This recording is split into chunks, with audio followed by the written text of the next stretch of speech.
Everyone here, maraming salamat for coming. I know na may ginagawa kayong iba, so for you guys to come here to, like help us promote the song, maraming salamat. And sa sponsors, Vitamilk, Close Up. I don't know who sponsored it. So, Blue Water Days pa for sure, I know. And McDonald's. Sprite. Sprite. And to this bar, no? Noctus. Thank you for having us. Okay, so unahin na natin ang Q&A. So, sino po ang mauuna? We have a mic sa middle po. So, feel free po kung sino po mauuna mag-ask ng question kay David. Miss Grace.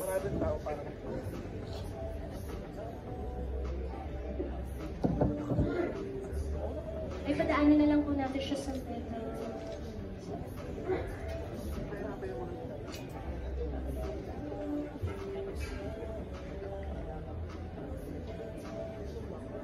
Hello po, good afternoon. I'm Gia po from One in Manila. Hello. So, unahan ko na po lahat ng tatanong. So, meron po ba kami i-expect na something like fan meeting or album since nag-release naman na po kayo ng song? Fan meeting. Opo, kahit album launch na Well, kanina, we were in McDonald's. We had like a mini fan meeting. With regards to yung mga fan meeting ng mga artists, I think it will all depend to UR if mag-organize sila ng ganon. But of course, I'm always game naman to do that. So, next question po is, din-expect niyo po ba na mag-release kayo ng song this year or parang hindi siya in-expect na hindi siya sa plans niyo? Well, I think lahat ng ginagawa ko sa life, pagiging artista, pagiging actor, never ko siya in-expect. All I knew when I was younger was to play basketball and eventually mag-help sa family business. So like this whole thing, this whole showbiz, acting, having my own business, and now like I have endorsements, and most recently nga itong releasing a single, hindi ko siya in-expect talaga, diba? I mean, parang far-fetched nga to be, if you think about it. But I think if you just, if you're open to opportunities and galingan mo lang sa lahat ng mga opportunities na binibigay sa'yo at maging masipag ka at maging grateful, I think you can be successful. And hopefully sa itong bagong journey na aking tinatakay ay sana yung maging successful din ako. But I'm gonna do my best, that's for sure. Thank you po, thank you. Okay, next po.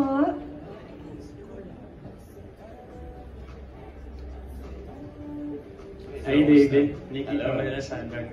First of all, congratulations, Salamat. recording artist. Salamat, ganda ng top mo. Thank you. Siguro, the first thing that we wanted to know, what is the song all about? It's about liking someone and just, I think, minsan kasi nahihiya tayo sabihin na gusto natin yung isang tao or like we are falling in love with that person, diba? So, I think just how to do it, just say it, because you only live once, and mahal ka rin. Is the song specific? Parang is it a love letter to a person or to someone who is close to you, or meron bang specific person na dinededicate kaya yung song sa kanya? It's open to everybody. Maybe you'll never know. Baka. Sige, last na lang. How did you prepare for this debut single? Did you go through voice lessons? Ano yung mga ginawa mo to prepare for this? Actually, since last year, nag-voice lessons na talaga ako sa UR. And then just this year, nag-open up the schedule after kulang araw. I went back to doing voice lessons with the help of UR. And then ayun, I would just sing sa banyo, sa kotse, ganyan. So, tinutulungan din ako ng aking assistant, si Kenji, sa pagkakanta. So, ayun. And then, we just did it. And then, during the recording day, I was super shy. Kasi, as you guys know, medyo mahihayin talaga akong tao. But with the help of white wine, ako ay natulungan. Kumanta. Yun. Meron bang white wine habang nag-recording? Wala. Yeah, I was drinking wine the whole time. That's nice. Happy lang, yeah. Well, congratulations and good luck to your Thank you so much. Thank you. Okay, thank you po. Next po. Hi David, sorry, Hello. na 25 years. Isa rin kasi sa exciting part of having a single is yung pagkakaroon din ng music video. There's any usapan regarding the music video, collaborations, and kung sino man yung magiging partner o love team mo sa music video? Yeah, it's in the works. Nakita ko sa schedule ko na meron nga akong gagawin na music video. So looking forward to it. With regards to kung sino yung aking magiging love team, let's see kung sino. I mean, again, it all depends on the management, kung ano yung mag-work, and kung sino rin yung pwede. Ako naman, ginagawa ko lang yung aking binibigay sa akin na trabaho. Meron ka bang request na si DF yung Barbie? Oo naman, syempre. Depende sa kanya kung willing siya to do it. Alam naman natin na very busy siya doing endorsements, doing her show now, diba? So, let's see. Hopefully, she is game to do it. how's your 2025 right now? Happy na-interview mo ako. First time ko ma-interview ng Net25, so really grateful. And, masaya Hindi ako. nakita ng G? Ha? G. Ano G? GLU. Oo nga pala, no? Di ka kasi naka-Net25 nun, wala kang ID nun. Happy 2025, maraming work. I have also been focusing on business, on myself, talagang mostly about self-improvement, also playing basketball, spending time with my family. Ayun, may show din ako coming up and a movie, so really looking forward to it. Thank you, congratulations. Thank you so much. Okay, next po. RJ ba name mo? Tori. Ano RJ? RJ talaga niya. Yes. Magandang hapon, aming pambansang Pinoy. Wow, thank you. You are in your single era. And I like your single. Kanina pa ako na LSS. Wow! Gawa ka naman ng TikTok edit. Sumasayaw ka. Anyways, you mentioned earlier that being a recording artist seemed to be far-fetched from who you really are. So I want to know, what was the turning point? What was your turning point when you said to yourself, I'm not just gonna act, I'm gonna sing? Good question.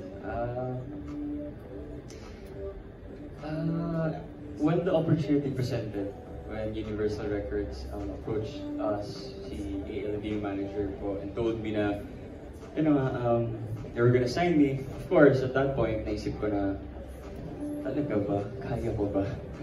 Diba? But then, naisip ko din na minsan lang kasi yung mga ganitong opportunity. Right? And, again, sa life ko, hindi ko naman talaga expect lahat ng ito. Diba? So I think I'm a person who is just accepting whatever the opportunity that comes in my way, diba? And, ayun, gagalingan ko lang talaga. Hindi ko rin sure kung magaling ako or kung gagaling ako, but I'm gonna do my best to figure out kung gagaling ako. At with the help of UR, sana gumaling ako. Mahusay ka actually. Kanina pa talaga ako na LSS sa song. Feeling ko pag uwi ko sa bahay, nasa utak ko pa rin yung song. Wow. Last question. Go.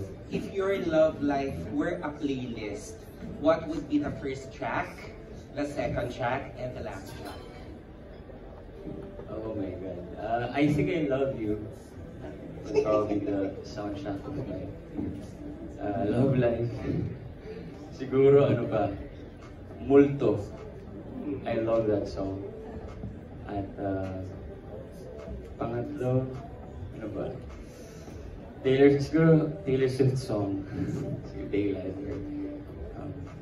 Hindi ko sure. Collide. Alam niyo ba yung Collide by Howie Day? Yes. Yeah, that's my favorite song. So, siguro yun. Maraming salamat. Thank you for your questions. Thank you po. Next po. Yes po.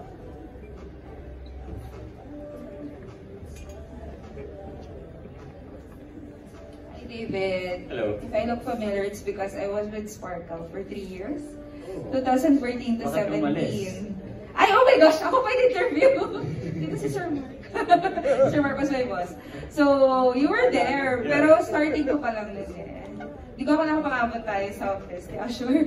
So anyways, nice to see you now. I have my own role. Wow. Good for you. Thank you. Okay naman, bayad? Ha? Well, parang ako ini-interview niya.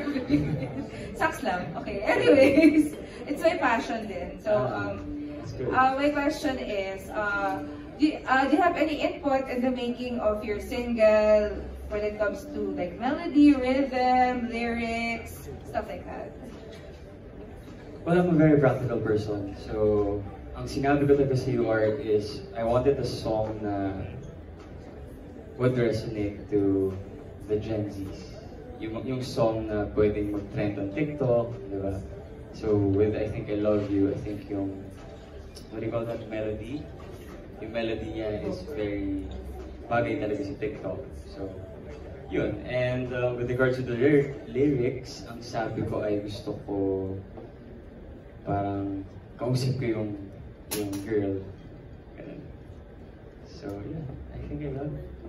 And my second question would be, so you say you're the introvert, so, but now parang nag-open up ka na, so aside from Mike Wine, how were you able to open up and become more extroverted? Takes a lot of preparation, that's for sure. This morning, I was on YouTube, diba? Nag-check lang ako like how to properly communicate, how I can be confident, you know, so every day it's a different preparation for me. So pag nasa business ako, iba rin yung ways ko of preparation. Kapag meron akong ganitong haharapin ko yung media, iba yung preparation ko. And a lot of meditation, a lot of affirmations really. And yeah, I mean, siguro yung pinaka nag-work sa akin is, it's not really about myself, right? It's about the song, it's about you guys. Lahat naman tayo nandito lang para magtrabaho, hindi ba? Yes. So, minsan kasi isipin natin na, oh, baka isipin niya kung ano na yung mga pinagsasabi ko. Overthinking, yeah. Overthink ka kapag ano ka, kapag introvert ka eh. So yeah, that's what's been helping me. It's not about me. It's about, yeah, it's about life. Feeling ko madaldal ka naman. Baka nga tama lang ng preparation and parang lang, mga nerves lang siguro. Yeah, oh, I think preparation talaga helps and Calming down. yeah, and marami kasing ways eh, di ba? Kasi ako yung person na gusto ko mag-improve all the time.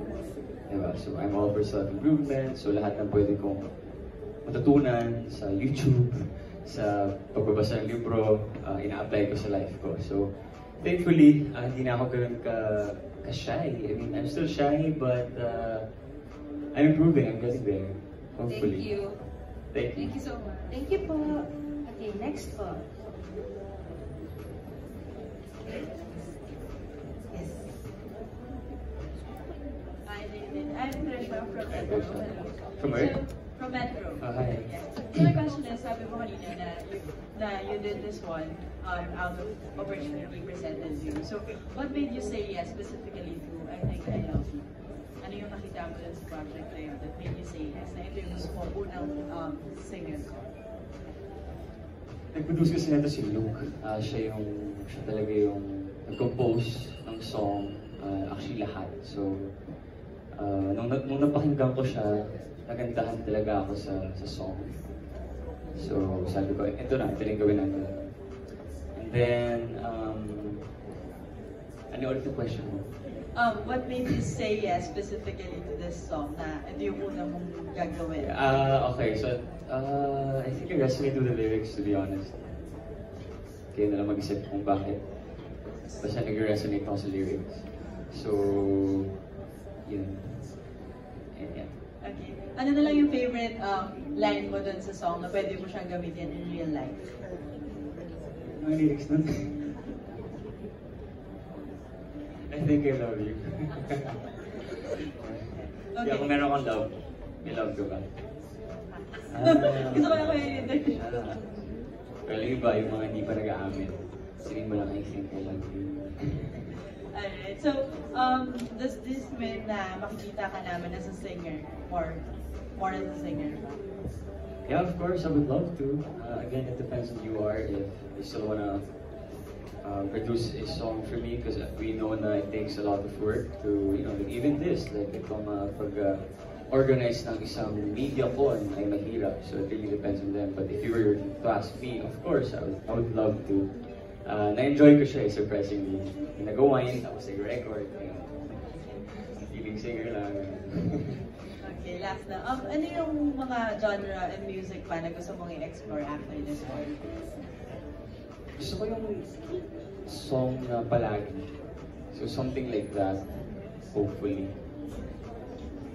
Alright, that's it. Thank you so much, congratulations. Thank you so much also. Okay po, sige po. Last two? Okay. We'll be having our last two set of questions po after this one. Hi David, I'm